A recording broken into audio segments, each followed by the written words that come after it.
Hey friends, Andrew here. In this video, I'm going to show you how to download YouTube videos in 1080p. The first thing I want to mention is that in order for you to download YouTube videos, it requires YouTube Premium.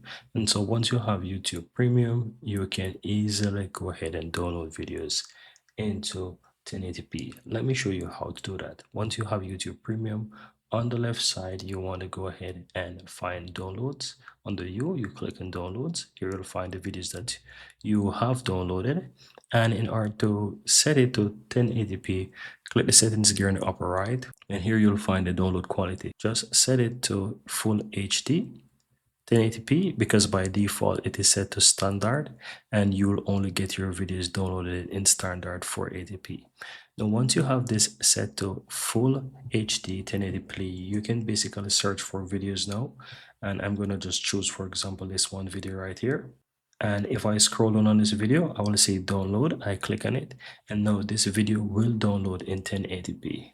Right, so that's how it actually works, and that's it, guys.